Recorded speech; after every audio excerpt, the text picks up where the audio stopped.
பேரவைத் தலைவர் அவர்களே, மாண்புமிகு எதிர்க்கட்சி தலைவர் அவர்களுக்கும், மாண்புமிகு புதிதாக பொறுப்பேற்றுள்ள மாண்புமிகு முதலமைச்சர் அவர்கள் தலைமையிலான புதிய அரசுக்கும், இங்கே அமர்ந்திருக்கின்ற சக சட்டமன்ற உறுப்பினர்களுக்கும், எங்களின் பேச்சுக்களை கேட்டு ரசிக்க மாடத்தில் வந்து அமர்ந்திருக்கும் பார்வையாளர்கள் அனைவருக்கும் முதற்கண் எனது வணக்கத்தை தெரிவித்துக் கொண்டு எனது உரையை தொடங்குகிறேன். இந்த சட்டமன்றம் எத்தனையோ வித்தியாசமான சூழல்களை கண்டிருக்கிறது. ஆனால் இந்த அரசு ஏற்படுத்தியிருக்கும் சூழல் என்பது வித்தியாசத்திலேயே வித்தியாசமானது. செய்வதை மட்டும்தான் சொல்வோம் என்று ஆணித்தரமாக அள்ளித்தளித்த வாக்குறுதிகளை தாங்களும் மறந்து மக்களும் மறந்திருப்பார்கள் என்றெண்ணி தனது முதல் நிதிநிலை அறிக்கையும் வேளாண் நிதிநிலை அறிக்கையும் தாக்கல் செய்துள்ளது இந்த அரசு. அதிலும் பெயர் மாற்ற பட்டியல் போல் வெளியான இந்த நிதிநிலை அறிக்கை தேர்தலின் போது சொன்ன கஜானா காலி என்ற பிரச்சாரத்தை கேள்விக்குறியாக்கிவிட்டது. இதை பார்த்து ஆச்சரியக்குறியில் கூட விக்கித்து நிற்கின்ற சூழ்நிலை இன்றைக்கு ஏற்பட்டிருக்கிறது. இந்த அரசு ஆட்சி பொறுப்பேற்ற பின் அரங்கேறிய காட்சிகளை நான் திரும்பி பார்க்கிறேன். மாண்புமிகு முதலமைச்சர் அவர்கள் துறை ரீதியான ஆய்வுகளை மேற்கொண்டார்கள். பட்ஜெட்டுக்கு முன்னதாக மீண்டும் ஆய்வு செய்தார்கள். மாண்புமிகு அமைச்சரவை கூட்டம் நடந்தது. அதில் இந்த தேர்தல் அறிக்கையில் சொல்லப்பட்ட வாக்குறுதிகளுக்கான செயல் திட்டம் உருவாக்கப்பட்டுள்ளது என்ற செய்தியும் வெளியானது. அதற்கு வெற்றி தமிழக திட்டங்கள் என்றெல்லாம் அலங்காரமாய் பெயர் சூட்டப்பட்டு அறிக்கைகளாகவும் வெளிவந்தது. ஆனால் இப்போது தாக்கல் செய்யப்பட்டுள்ள நிதிநிலை அறிக்கையோ ஏமாற்றத்தின் வடிவமாக இருக்கிறது. திருப்புகின்ற பக்கமெல்லாம் நம்முடைய திராவிடல் மாடல் அரசின் சாதனை திட்டங்கள் தான் ஜொலித்து கொண்டிருக்கிறது. மக்கள் மனதில் நிலை கொண்டுள்ள எங்கள் தலைவர் முத்துவேல் கருணாநிதி ஸ்டாலின் அவர்கள் உருவாக்கிய திட்டங்களே புது உருகொண்டு நிற்கின்றன. இதில் புதிய அரசின் திட்டங்களை தேடுகிறேன் தேடிக்கொண்டே இருக்கிறேன். தேடுவது எனக்காக அல்ல, மக்களுக்காக. புதிய அரசு அமைந்திருக்கிறது, புதிய திட்டங்கள் வரும் என்று நம்பிய மக்களுக்காக. கலைஞர் மகளிர் உரிமை திட்டம் பெண்களின் வாழ்வாதாரத்திற்கும் சுயமரியாதைக்கும் துணை நின்ற திட்டம். 1000 கைகள் நீட்டி ஆதவனை மறைக்கலாம் என்று கனவு காண்பது போல அத்திட்டம் பெயர் மாற்றம் கண்டிருக்கிறது. ஆனால் ஆளுகின்ற அரசு தேர்தல் அறிக்கையில் சொன்னபடி உரிமை தொகை உயரவில்லை. இனிப்பூட்டும் இன்பச் செய்திகள் வரும், ஆண்டுக்கு 6 கேஸ் சிலிண்டர்கள் வரும் என்று நம்பிய மகளிர் அது குறித்த அறிவிப்பு கூட வரவில்லை என்று பாவம் ஏமாந்து நிற்கிறார்கள். கல்வி ஒன்றே யாராலும் திருட முடியாத சொத்து என்பதை எல்லா தருணங்களும் எடுத்துச் சொல்லி கல்விக்கும் மாணவர்களுக்கும் பொற்காலமாக விளங்கிய திராவிட மாடல் வழங்கிய ஒளியில் இந்த அரசு நடைபோடும் என எதிர்பார்த்தோம். ஆனால் மாணவர்களின் இடைநிற்றலை தடுக்க 15,000 ரூபாய் நிதியுதவி என்ற அறிவிப்புகளை அதற்குண்டான திட்டங்களோடு கூட இந்த அறிக்கையில் காணவில்லை. நாடையே திரும்பி பார்த்து பல்வேறு மாநிலங்களும் கை கொண்ட திட்டம் விடியல் பயணம். இதனை விரிவுபடுத்தி அனைத்து அரசு பேருந்துகளிலும் மாநிலம் முழுவதும் எங்கு வேணாலும் பயணிக்கலாம் என்ற நிலையை ஏற்படுத்தி சொன்ன சொல்லை காப்பாற்றுவீர்கள் என மகளிர் நம்பினர். ஆனால் அதிலும் ஏமாற்றம்.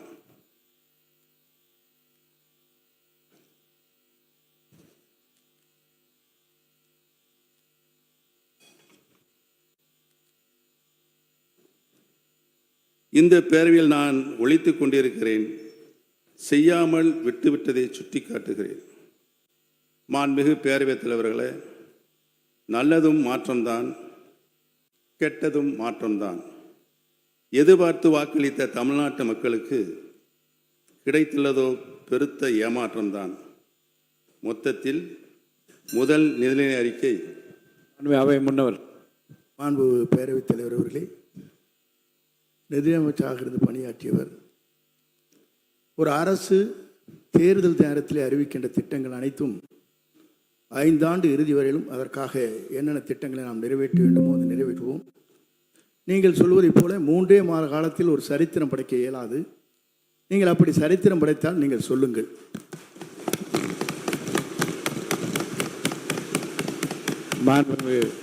உறுப்பினர் சொல்லுங்க. நீங்க பேசலாம்.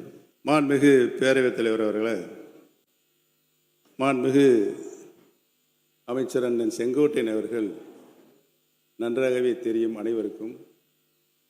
தேர்தல் அறிக்கையில் சொல்லப்பட்ட வாசகங்களை, வாக்குறுதிகளை இந்த அரசு பொறுப்பேற்றிருக்கின்ற புதிய அரசு, முதல் முறையாக பொறுப்பேற்றிருக்கின்ற அரசு தங்களது தேர்தல் அறிக்கையினை தங்களுடைய முன்னோடி திட்டமாக இந்த சட்டமன்றத்தில் கூட அறிவித்திருக்கலாம். அதை கூட அறிவிக்கவில்லை என்பதுதான் எங்களின் வாதமாக இருக்கிறது. தமிழகத்தின் மக்கள் இன்று ஏமாந்து நிற்கின்றார்களே, அவருடைய எண்ணங்களின் வடிவமாக இருக்கிறது என்பதை தெரிவித்துக் கொள்கிறேன்.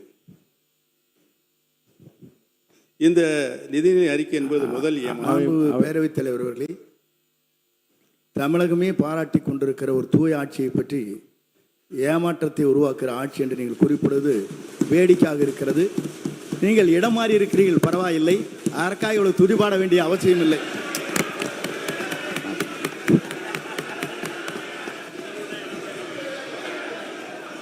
மாண்புமிகு பேரவைத் தலைவர்களே, அந்த இடத்தை அவர்தான் முதலில் மாற்றியவர் என்பதை நான் இங்கு தெரிவித்துக் கொள்ள கடமைப்பட்டிருக்கிறேன். மாண்புமிகு கல்வித்துறை அமைச்சர் பேசுறது முதல்ல கவனிங்க. என்ன அங்க பார்த்து சார். மாண்புமிகு பேரவைத் தலைவர் அவர்களே, மதிப்பிற்குரிய முன்னாள் முதல்வர், பாசத்திற்குரிய சகோதரர் மூத்த உறுப்பினர் அவர்கள் பேசும்போது இடத்தை முதலில் மாற்றியவர் நம்முடைய அமைச்சர் என்றார். ஆனால் பாருங்க என்ன ஆச்சரியம்னா, இடத்தை மாற்றிய போதும் அவர் இதயத்தின் அருகே இருந்த அந்த நிழல் படத்தை மாற்றவே வேண்டாம் என்று சொன்னவர் எங்களுடைய வெற்றி தலைவர்.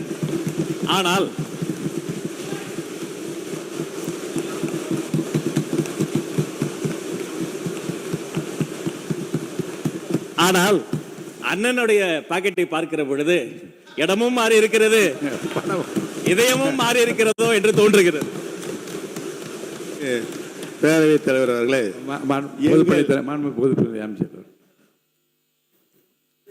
எங்கள் மாண்புமிகு பேரவைத் தலைவர் அவர்களே, எங்கள் அண்ணன் செங்கோட்டையன் அவர்கள் இடம் மாறி இருக்கலாம். ஆனால் புரட்சித் தலைவி அம்மா அவர்களை இன்னும் தன்னுடைய இதயத்தில், தன்னுடைய சட்டை பையில் இன்னும் வச்சிருக்காரு.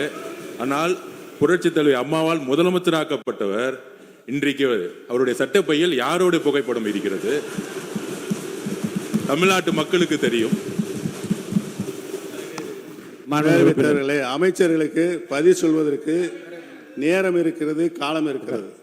நான் பேசி முடித்தவுடன் நீங்கள் சொல்ல வேண்டிய கருத்தை சொன்னால் அனைவரும் ஏற்றுக்கொள்ள. அடுத்தது நீங்க பேசலாம். எங்களுடைய இதயத்தில் நிலையாக வைத்திருக்கிறோம். திராவிட இயக்கத்தினுடைய பரிணாம வளர்ச்சியாக பேரறிஞர் பெருந்தகை தந்தை பெரியார், பேரறிஞர் அண்ணா, முத்தமிழறிஞர் கலைஞர், புரட்சி தலைவர் மக்கள் தலைவர் எம்ஜிஆர், மாண்புமிகு நல்லாட்சி நடத்திய அம்மா அவர்கள், இவர்களை எல்லாம் எங்கள் இதயங்களிலே நாங்கள் என்றைக்கும் எங்களுடைய கடைசி காலம் வரை வைத்திருப்போம் என்பதை தெரிவித்துக் கொள்கிறேன். படத்தை காட்சி ஏமாற்றுகின்ற பழக்கம் எங்களுக்கு இல்லை என்று தெரிவித்துக் கொள்கிறேன். அவை முன்னவர். மாண்பு பேரவைத் தலைவர் அவர்களை, 3 முதலில் முதலமைச்சராக இருந்தவர் அம்மா காலத்தில். அவர் இப்போ அதை எப்படி பேசிக் கொண்டிருக்கிறார் என்பது நாடென்று சிரித்து கொண்டிருக்கிறது. இருந்தாலும் கூட நான் சொல்கிறேன், புரட்சித் தலைவரும் புரட்சித் தலைவர் அம்மாவும் எடுத்த திட்டங்கள் என்ன, அவர்கள் அரசியல் ரீதியாக சொன்ன வார்த்தைகள் என்ன? இருங்க சொல்லி முடிக்கணும். இருங்க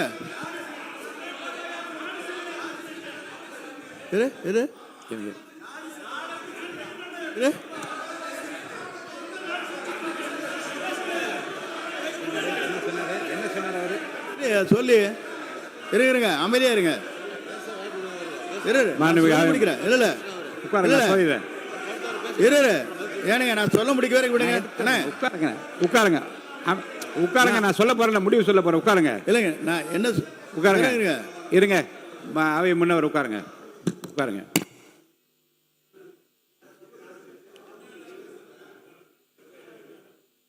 நாடே சிரிக்கிறது என்ற வார்த்தை அவைக்குள் நீக்கி விடுகிறேன். மாண்பு உறுப்பினர் அனைவருக்கு ஒரு செய்தி. மாண்பு உறுப்பினர் முன்னாள் முதலமைச்சர் பேசுகிறார். நல்ல நயமான நல்ல கருத்துக்களை நகைச்சுவையாக எல்லாம் ரெண்டு பக்கம் மாறிக்கொண்டீர்கள். இந்த பிரச்சனையை தூட்டு விட்டு விட்டு அவரை நான் பேச அனுமதிக்கிறேன். தொடர்ந்து பேசலாம். மாண்புமிகு பேரவைத் தலைவர்களே, நான் உண்மையிலேயே இந்த நிதிநிலை அறிக்கையில் பேச வேண்டும். இந்த அரசு தேர்தல் வாக்குறுதிகளை செய்திருக்கிறதா என்பதை சொல்ல வேண்டும்.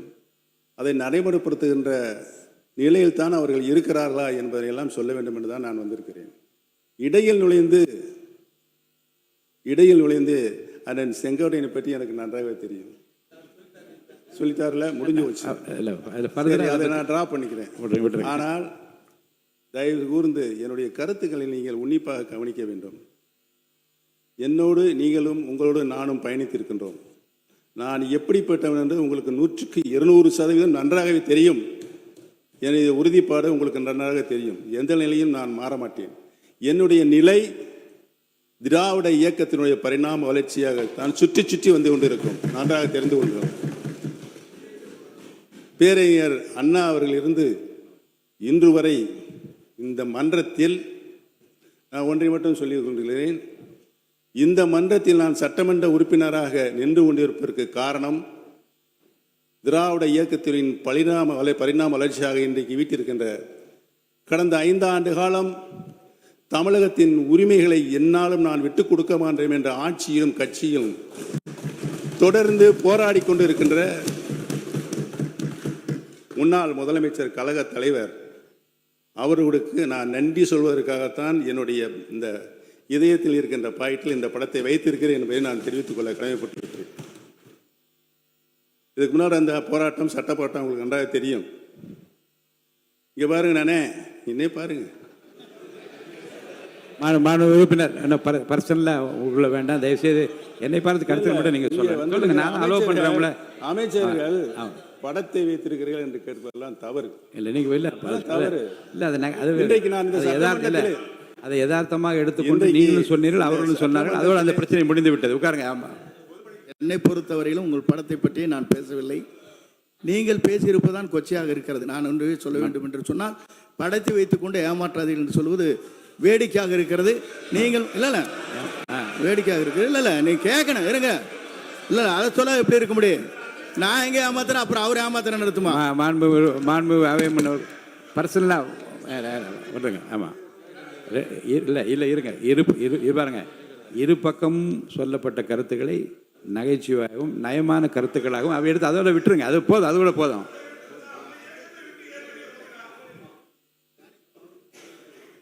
எடுத்துக்கொள்ளுமாறு நான் கேட்டுக்கொள்கிறேன். இந்த இரண்டையுமே உட்காருங்க.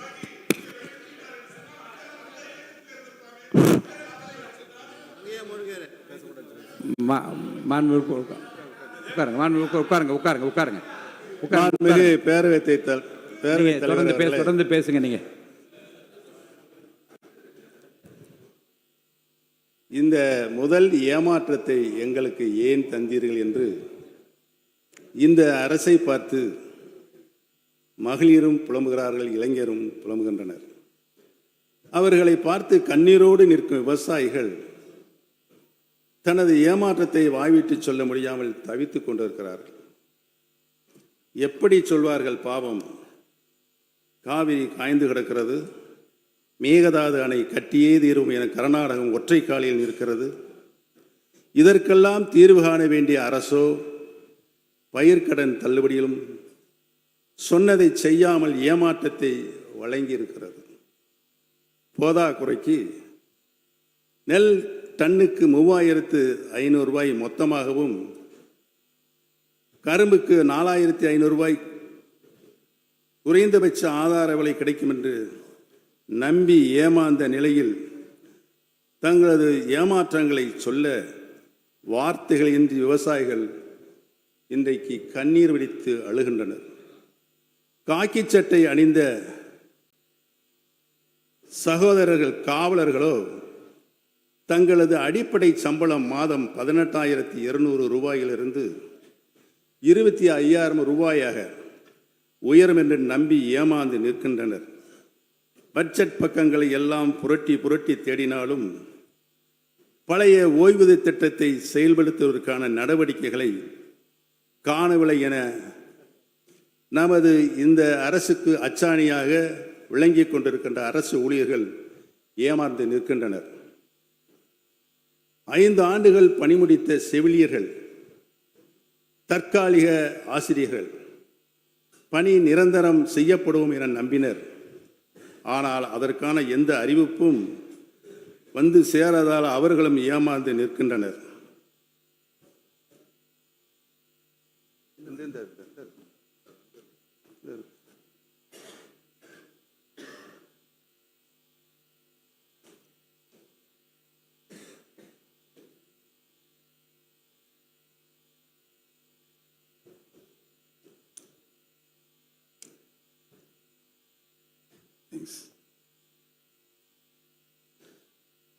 மின் கட்டணம் மற்றும் நூல் கட்டண உயர்வு சுமையை தாங்க ஒவ்வொரு நெசவாளர் குடும்பத்திற்கும் ஆண்டுக்கு 30,000 ரூபாய் வங்கிக் கணக்கில் செலுத்தப்படும் என்ற கவர்ச்சிகரமான வாக்குறுதி இந்த தேர்தல் அறிக்கையில் இருக்கிறது.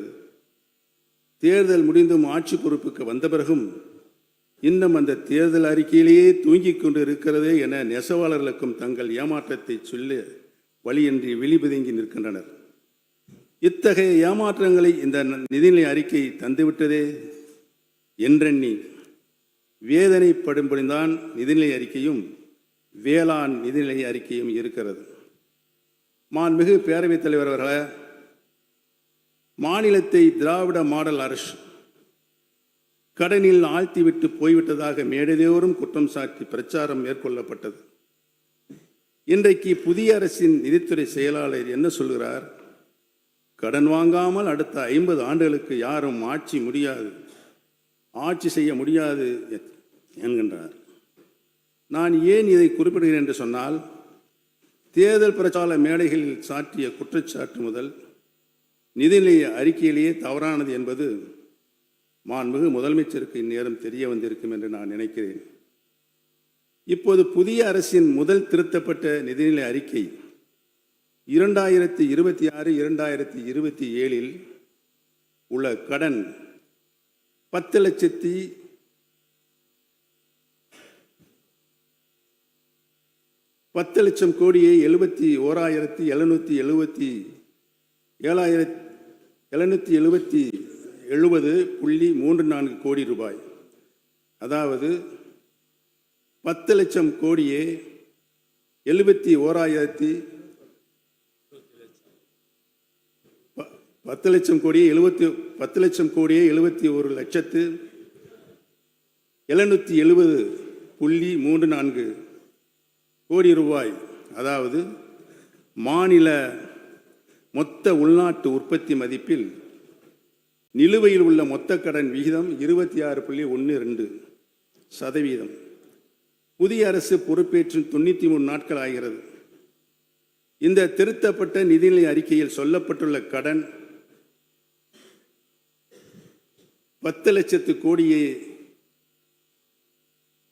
98,768 கோடி ரூபாய். அதாவது 27.01%.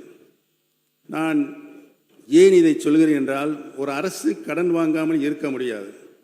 ஆனால் கடன்களால் எத்தனை திட்டங்கள் நம் மாநிலத்திற்கு கொண்டு வந்து சேர்த்து இருக்கிறது என்பதைத்தான் நாம் எண்ண வேண்டும்.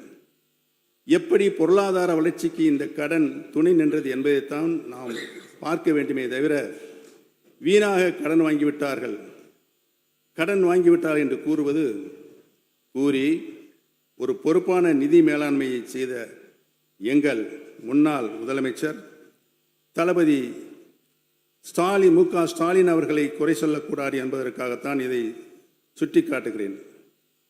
அது மட்டுமின்றி கடன் வாங்குவது அரசின் இஷ்டத்திற்கு செய்ய முடியாது. அதற்கும் அரசுக்கு பொறுப்பை நிர்ணயிக்கின்ற ஒரு சட்டம் இருக்கிறது. அதுதான் 2003ஆம் ஆண்டு தமிழ்நாடு நிதிநிலை நிர்வாக பொறுப்புடைமை சட்டம். அந்த சட்டத்தை மீறி அந்த சட்டம் வகுத்து கொடுத்துள்ள எல்லைக்கோட்டை தாண்டி யாரும் கடன் வாங்க முடியாது. இந்த அரசும் வாங்க முடியாது என்பதை மேடை பிரச்சாரத்தை முடித்துவிட்டு ஆட்சி பொறுப்புக்கு வந்துள்ள மாண்புமிகு முதலமைச்சரும் இந்நேரம் உணர்ந்திருப்பார் என நான் உறுதியாக நம்புகிறேன். வளர்ச்சி விகிதத்தில் தமிழ்நாட்டில் நாட்டின் முன்னணி மாநிலமாக உயர்த்திய கடந்த திராவிட மாடல் அரசின் இடைக்கால நிதிநிலை அறிக்கை மாநிலத்தின் சொந்த வருவாயை உயர்த்தி உற்பத்தி முதலீடுகளை அதிகரித்து நீடித்த வளர்ச்சியை நோக்கிய தெளிவான நிதி அணுகுமுறையை முன்வைத்தது. ஆனால் தற்போதைய அரசின் திருத்தப்பட்ட நிதிநிலை அறிக்கை அந்த பாதையை தொடர தவறியிருக்கிறது என்பதை நான் இங்கு சுட்டிக்காட்ட கடமைப்பட்டிருக்கிறேன். உயர வேண்டிய சொந்த வருவாய் குறைந்துள்ளது. மாநிலத்தின் சொந்த வரி வருவாய் கணிப்பு 2839 கோடி ரூபாய் குறைக்கப்பட்டிருக்கிறது. அதாவது தமிழ்நாட்டை தற்சார்பாக்குவோம் என்று கூறிய இந்த அரசு நடைமுறையில் மாநிலத்தின் வருவாய் ஈட்டும் திறனையே பலவீனப்படுத்தியிருக்கிறது. இதைவிட கவலையளிப்பது என்னவென்றால், மாநிலத்தின் வரி மற்றும் வரியில்லா வருவாயை உயர்த்துவதற்கான புதிய சிந்தனையோ புதிய திட்டமோ புதிய அணுகுமுறையோ இந்த நிதிநிலை அறிக்கையில் எங்கும் காணப்படவில்லை. வெள்ளை அறிக்கையில் முந்தைய அரசின் வருவாய் திரட்டும் திறனை கடுமையாக விமர்சித்தவர்கள் இன்று அதைவிட மேம்பட்ட வருவாய் ஈட்டும் செயல் திட்டம் என்ன என்பதை இந்த அவையில் விளக்கவே இல்லை. அது மட்டுமல்ல, ஒன்றிய அரசிடமிருந்து தமிழ்நாட்டிற்கு கிடைக்க வேண்டிய நிதி பகிர்வு என்பது நமது நாட்டின் உரிமை, நமது தமிழ்நாட்டின் உரிமை. நமது மக்கள் கட்டும் வரிப்பணத்திற்கான உரிய பங்கைத்தான் நாம் தொடர்ந்து கேட்கின்றோம். நிதி பகிர்வும் அதிகார பகிர்வும் திராவிட முன்னேற்ற கழகம் தொடர்ந்து முன்வைத்து வரும் உயிர்கொள்கைகள். அதைத்தான் மாநிலத்தில் சுயாட்சி, மத்தியில் கூட்டாட்சி என்ற 50 முழக்கங்களில் ஒன்றாக நமக்கு படித்து தந்தார் கலைஞர் அவர்கள். இந்த கொள்கையை பேரறிஞர் அண்ணா நம்முள் விதைத்தார். முத்தமிழறிஞர் கலைஞர் ஆழமாக வளர்த்தார். திராவிட நாயகர் முத்துவேல் கருணாநிதி ஸ்டாலின் அதற்காக சமரசமின்றி தொடர்ந்து போராடி கொண்டு வருகிறார். மாநிலத்திற்குரிய நிதி பகிர்வு கிடைக்க வேண்டும் என்று எங்களது தலைவர் தொடர்ந்து குரல் கொடுத்து வருகிறார்கள். ஆனால் இந்த நிதி பகிர்வு போதுமானதாக இல்லை என்ற உண்மையை கூட இந்த அரசின் நிதிநிலை அறிக்கையில் சுட்டிக்காட்டவில்லை. மொத்த வருவாய் உயர்வு மாநிலத்தின் முயற்சியால் அல்ல, ஒன்றிய அரசிடமிருந்து எதிர்பார்க்கப்படும் கூடுதல் மானியங்களால் ஏற்பட்டுள்ளது. அந்த மானியங்களும் முந்தைய திமுக அரசு தொடர்ந்து வலியுறுத்தி போராடி பெற்ற தமிழ்நாட்டின் உரிமை தொகைகளை என்பதை அழுத்தமாக பதிவு செய்ய விரும்புகிறேன்.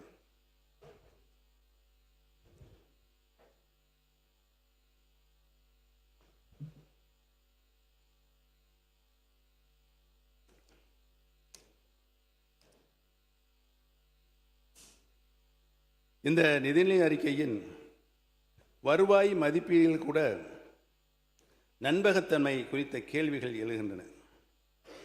மாநிலத்தின் சொந்த வருவாய் சுமார் 10.5% உயரும் என்று அரசு கணித்துள்ளது. ஆனால் மாநில பொருளாதாரம் பெயரளவில் 14% வளரும் என்று அதே அரசு இந்த அரசு கூறுகிறது. பொருளாதார வளர்ச்சியை விட குறைவாகவே சொந்த வருவாய் வளரும் என்று அரசு கணிப்பது வருவாய் ஈட்டும் திறனில் ஏற்பட்டுள்ள மந்த நிலையை காட்டுகின்றது. மேலும் கடந்த ஆண்டில் இருந்த 17.4% வருவாய் வளர்ச்சியை விட இந்த ஆண்டின் கணிப்பு குறைவாகவே உள்ளது. எனவே இந்த வருவாய் மதிப்பீடுகளின் நம்பகத்தன்மை பற்றிய சந்தேகம் எழுகிறது. வருவாயின் அடிப்படை கணிப்பிலேயே தெளிவின்மை இருக்கும்போது நிதிநிலை அறிக்கையின் பிற மதிப்பீடுகளில் மீதும் இயல்பாகவே நமக்கு ஐயம் எழுகிறது. எதிர்கால வளர்ச்சிக்கான மூலதன முதலீடுகள் குறைக்கப்பட்டிருப்பதும் நமக்கு மிகுந்த கவலை அளிக்கின்றது. ஆறுகள் இணைப்பு, மெட்ரோ விரிவாக்கம், ஏஐ நகரம், தொழிற்பூங்காக்கள் என பல அறிவிப்புகள் வெளியிடப்பட்டிருந்தாலும் மூலதன செலவினம் ரூபாய் 2577 கோடி குறைக்கப்பட்டுள்ளது.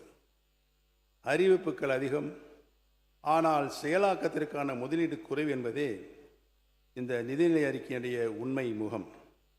மூலதன முதலீட்டு செலவுகள் குறைக்கப்பட்டிருக்கும்போது, மூலதன செலவீட்டு செலவுகள் குறைக்கப்பட்டிருக்கும்போது அரசு ஏன் அதிகமாக கடன் வாங்குகிறது என்ற கேள்வியும் தவிர்க்க முடியாததாக இருக்கிறது. திமுக உருவாக்கிய நிதி ஒழுங்கின் பலனை மட்டுமே தற்போதைய அரசு பயன்படுத்தியுள்ளது. நிதி பற்றாக்குறை 3% என்ற இலக்கை தக்க வைத்திருப்பதற்கு காரணம் புதிய வருவாய் ஈட்டும் முயற்சிகள் அல்ல, ஒன்றிய அரசின் மானியங்களும் மூலதன செலவினம் குறைப்பும் தான். வருவாய் பற்றாக்குறையும் அதிகரித்துள்ளது. இடைக்கால நிதிநிலை அறிக்கையில் இருந்ததை விட வருவாய் பற்றாக்குறை சுமார் 6778 கோடி ரூபாய் உயர்ந்துள்ளது. இதை நிதி முன்னேற்றம் என்று கூற முடியாது. கடன் சுமையும் அதிகரித்துள்ளது. மாநிலத்தின் சொந்த வருவாய் ஈட்டு முயற்சி குறைந்த நிலையிலும் பொதுக்கடன் பெறும் அளவு உயர்த்தப்பட்டுள்ளது. மொத்தத்தில் கடந்த திராவிட முன்னேற்றக் கழக அரசின் இடைக்கால நிதிநிலை அறிக்கை உற்பத்தி, முதலீடு, வருவாய் வளர்ச்சி ஆகியவற்றை மையமாக கொண்ட தொலைநோக்கு பார்வையுள்ள நிதி திட்டமாக இருந்தது. ஆனால் தற்போதைய அரசின் திருத்திய நிதிநிலை அறிக்கை சொந்த வருவாயை உயர்த்தும் வாய்ப்பை கோட்டை விட்டு மூலதன முதலீட்டை குறைத்து ஒன்றிய அரசின் மானியங்களை அதிகம் சார்ந்திருக்கும் நிலைக்கு தள்ளப்பட்டு இருக்கிறது. பொதுவாகவே கடன் வாங்கப்படுவது நம்முடைய முதலீட்டை அதற்கு சமமாக நடைமுறைப்படுத்த வேண்டும் என்றுதான் கொள்கை. அதாவது கடன் பெறுவது கிரியேஷன் ஆஃப் அசெட். மொத்தத்தில் கடந்த திமுக அரசின் இடைக்கால நிதிநிலை அறிக்கை உற்பத்தி, முதலீடு, வருவாய் வளர்ச்சி ஆகியவற்றை மையமாக கொண்ட தொலைநோக்கு பார்வையுள்ள நிதிநிலை திட்டமாக இருந்தது. ஆனால் தற்போதைய அரசின் திருத்திய நிதிநிலை அறிக்கை சொந்த வருவாயை உயர்த்தும் வாய்ப்பை கோட்டை விட்டு மூலதன முதலீட்டை குறைத்து மொத்தத்தில் அது ஒன்றிய அரசுடைய மானியங்களையும் அதிகம் சார்ந்திருக்கும் நிலைக்கு தள்ளப்பட்டு இருக்கிறது என்பதை தள்ளியுள்ளது என்பதை தெளிவாக தெரிகிறது. ஒற்றை வரியில் சொல்ல வேண்டுமென்றால், திராவிட முன்னேற்றக் கழக அரசு உருவாக்கிய வலுவான நிதி அடித்தளத்தின் மீது நிற்கும் இந்த அரசு தமிழ்நாட்டின் எதிர்காலத்திற்கான புதிய அடித்தளத்தை அமைப்பதற்கும் தவறியுள்ளது. மாண்புமிகு பேரவைத் தலைவர் அவர்களே, உள்ளதை உள்ளபடி சொல்லும் என்னுடைய கருத்துக்களை ஆளும் தரப்பில் உள்ளவர்கள் சிலரது மனம் ஏற்றுக்கொள்ளாமல் இருக்கலாம்.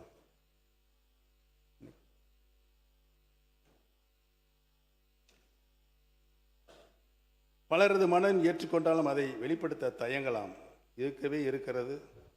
எங்களை தற்காத்து கொள்ளும் வாதம் என ஆட்சி பொறுப்பில் உள்ள ஆளும் கட்சியினர் இங்கே ஒரு வாதத்தை வைக்கக்கூடும்.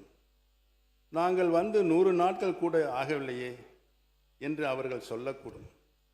எங்களுக்கு கால அவகாசம் கொடுங்கள் என்று கேட்கக்கூடும். அவர்களின் கோரிக்கையை நான் எதிர்க்கவில்லை. ஆனால் உள்ளதை உள்ளபடி சொல்ல வேண்டுமல்லவா? ஒரு செயலை ஒருவர் செய்ய வேண்டுமென்றால் முதலில் அவரிடம் அதற்கான முனைப்பு இருக்க வேண்டும். இந்த ஆட்சி ஏற்பட்ட பிறகு ஆளுநர் உரை நிகழ்ந்துவிட்டது, நிதிநிலை அறிக்கை தாக்கலாகிவிட்டது, வேளாண் நிதிநிலை அறிக்கை வாசித்தாகிவிட்டது. ஆனால் இவற்றில் எங்காவது ஆளும் அரசின் தேர்தல் அறிக்கைகளை நிறைவேற்றுவதற்கான அறிகுறிகள் தென்படுகிறதா? இல்லை. திராவிட மாடல் திட்டங்களின் விரிவாக்கம்தானே எங்கும் இருக்கிறது. இதனை யார் ஏற்க மறுத்தாலும் இதுதான் மக்கள் காணும் உண்மை. திராவிட மாடலின் திட்டங்கள் கடக்க முடியாது. மக்கள் நலனில் முத்துவேல் கருணாநிதி ஸ்டாலினை விஞ்சி யாரும் மக்கள் நலனில் முத்துவேல் கருணாநிதி ஸ்டாலினை விஞ்சி யாரும் சிந்திக்க முடியாது என்பதுதான் இந்த நிதிநிலை அறிக்கையின் புலப்படுத்தும் உண்மைத்தன்மை. திக்கட்டும் ஒளிவீசும் திராவிட மாடல் திட்டங்களின் மறுபதிப்புத்தான் இந்த அரசினுடைய முதல் நிதிநிலை அறிக்கை, பட்ஜெட். மாண்புமிகு பேரவைத் தலைவர்களே, தமிழ்நாடு எத்தனையோ பிரச்சனைகளை சந்தித்திருக்கிறது. அவற்றில் காவிரி பிரச்சனைக்கு அந்த நதிநீர் போலவே நீண்ட நெடிய வரலாறு இருக்கிறது. பல முதலமைச்சர்கள் இப்பிரச்சனையில் பேசியிருக்கிறார்கள், பல பொதுப்பணித்துறை அமைச்சர்கள் பேசியிருக்கிறார்கள். ஆனால் பேச்சுவார்த்தை எல்லாமே கால நீராக நிலையில்தான், கர்நாடகம் எதற்குமே அசைந்து கொடுக்காத நிலையில்தான் நாம் நீதிமன்றங்களின் உதவியை நம்பியிருக்கிறோம். முதலில் அண்டை மாநிலம் அன்போடு பேச வேண்டும், இரு மாநில மக்களும் சுமூக சூழ்நிலையில் இப்பிரச்சனைக்கு தீர்வு காண வேண்டும் என முழு முயற்சி மேற்கொண்டது திராவிட முன்னேற்ற கழகம்தான். இங்கே கூட மாண்புமிகு முதலமைச்சர்கள் பேசும்போது 1969 என்று ஒரு ஆண்டை நினைவுபடுத்தினார். அந்த ஆண்டில் இருந்த கலைஞர் பிறந்த அதே 1924 ஆண்டில்தான் இந்த காவிரி ஒப்பந்தமும் போடப்பட்டது என்பதை நான் இங்கு சுட்டிக்காட்ட கடமைப்பட்டிருக்கிறேன். இப்பிரச்சனையில் முதலில் பொதுப்பணித்துறை அமைச்சராக இருந்த அவர்தான் காவிரி பிரச்சனை குறித்து அப்போதைய கர்நாடக முதலமைச்சர் வீரேந்திர பாட்டீலுடன் பேச்சுவார்த்தையை துவங்கியவர் என்பதை இந்த அவையில் ஆழமாக பதிவு செய்ய விரும்புகிறேன். இப்படி மக்கள் தலைவர் எம்ஜிஆர், மாண்புமிகு அம்மா அவர்கள் ஆகியோரும் நேரடியாக கர்நாடகவுடன் பேசினார்கள். பிறகு உச்ச நீதிமன்றே உத்தரவிட்டும் பேசினார்கள். ஆனால் தமிழ்நாட்டின் நீர் உரிமையை, நம் விவசாயிகளின் உரிமையை பற்றி கர்நாடக அரசு ஒரு சுமூகமான மனநிலையில் பேச முன்வராத காரணத்தில்தான் நாம் பேச்சுவார்த்தை என்பதை விட்டு நடுவர் மன்றம், உச்ச நீதிமன்றம் என்று நாடத் தொடங்கினோம்.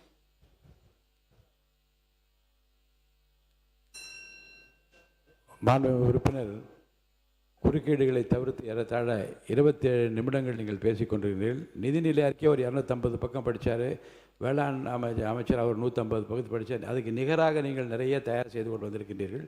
சுருக்கமாக உங்கள் பேச்சை முடிக்குமாறு நான் அன்போடு கேட்டுக்கொள்கிறேன். பேரவைத் தலைவரே, நான் எப்பொழுதும் சுருக்கமாகத்தான் பேசி அமர் என்பது உங்களுக்கு நன்றாக தெரியும். ஆரம்பத்தில் பேச்சை தொடங்கிய போதே குறுக்கீடுகள் நிறைய இருந்தது. அதை குறைச்சிட்டு அதை புதுசாக வச்சுட்டீங்க. பேசுங்க.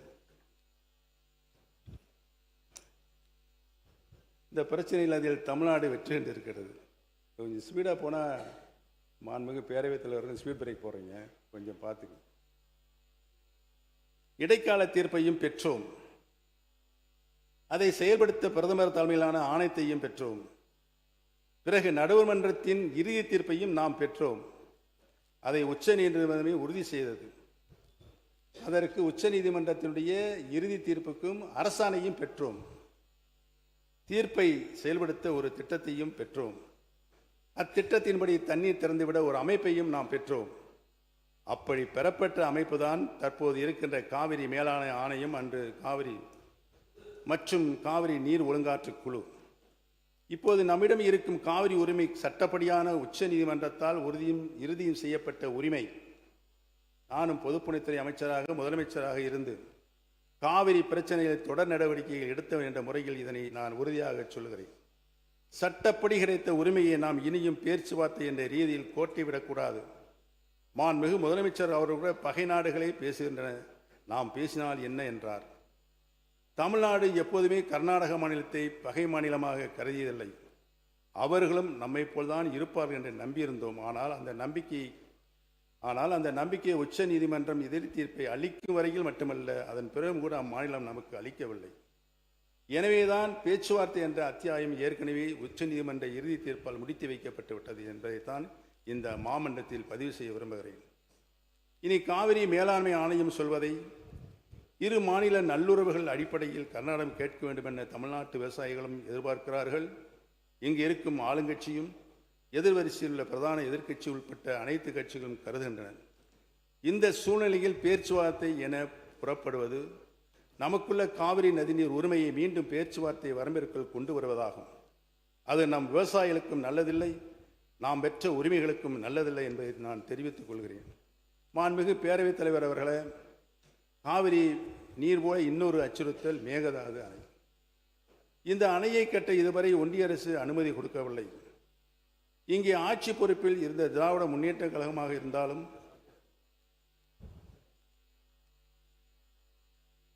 அனைத்து இந்திய அண்ணா முன்னேற்ற கழகமாக இருந்தாலும் காவிரி பிரச்சனை சட்ட ரீதியான தமிழ்நாட்டின் உரிமையை பாதுகாக்கவே போராடி வந்திருக்கிறோம். தமிழக வெற்றி கழகமாக அரசும் அந்த நிலையில்தான் பயணிக்கும் என நான் உறுதியாக நம்பிக்கொண்டு இருக்கின்றோம். தீர்மானங்களை நிறைவேற்றி இருக்கிறோம்.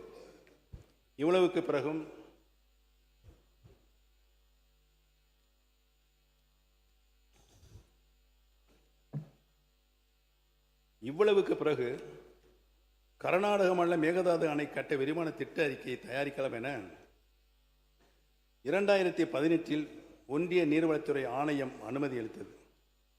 ஆனால் அது பிளாங்கட் பெர்மிஷன் அல்ல, 3 நிபந்தனைகளை விதித்தது.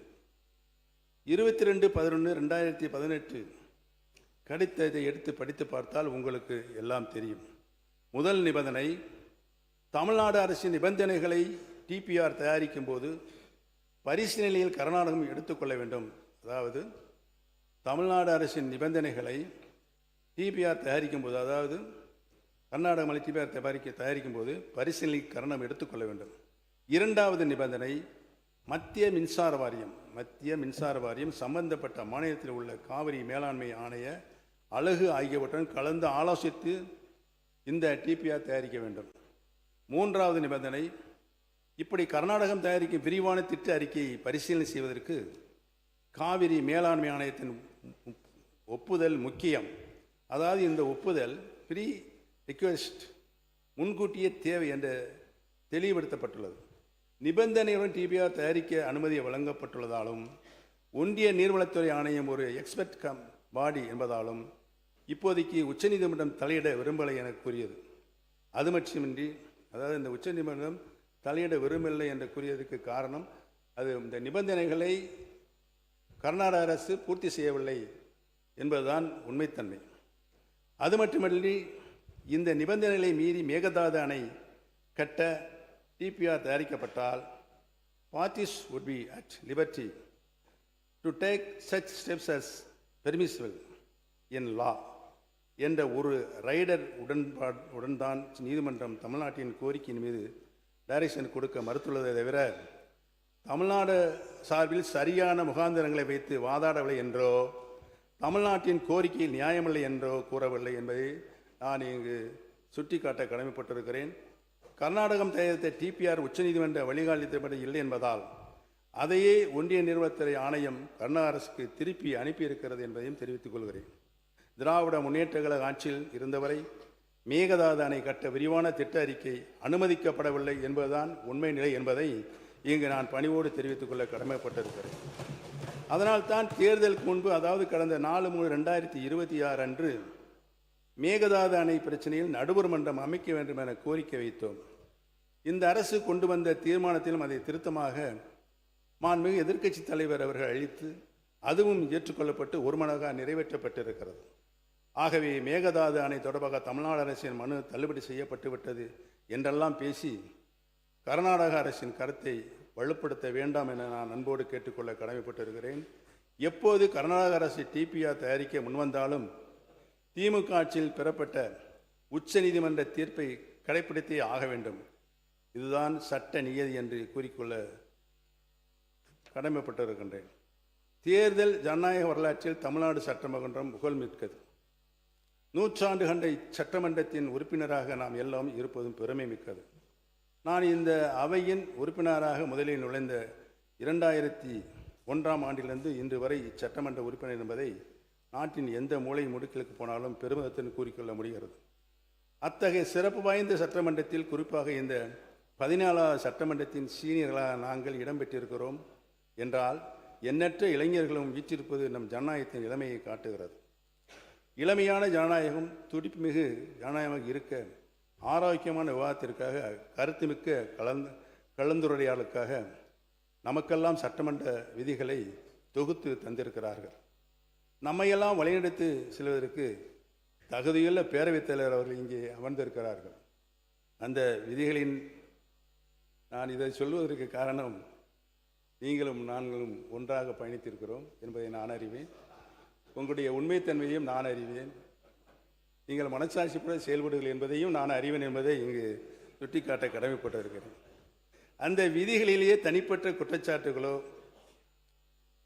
நமக்கு தரப்பட்டிருக்கின்ற வரையறுக்கப்பட்ட விதிகளில்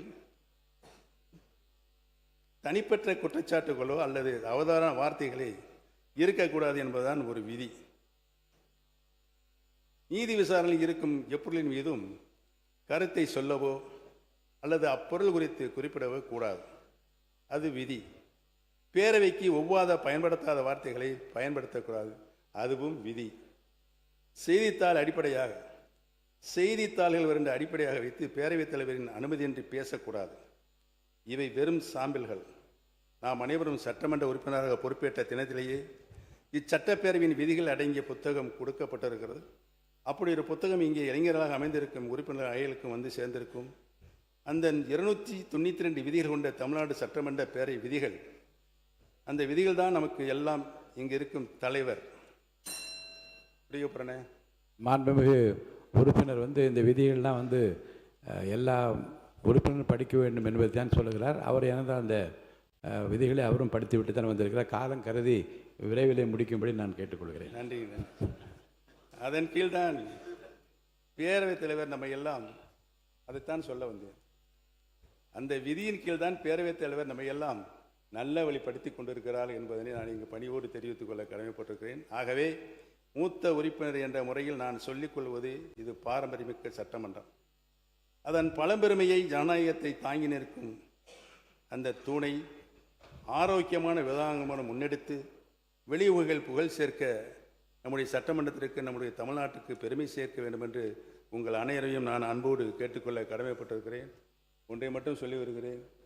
கடந்த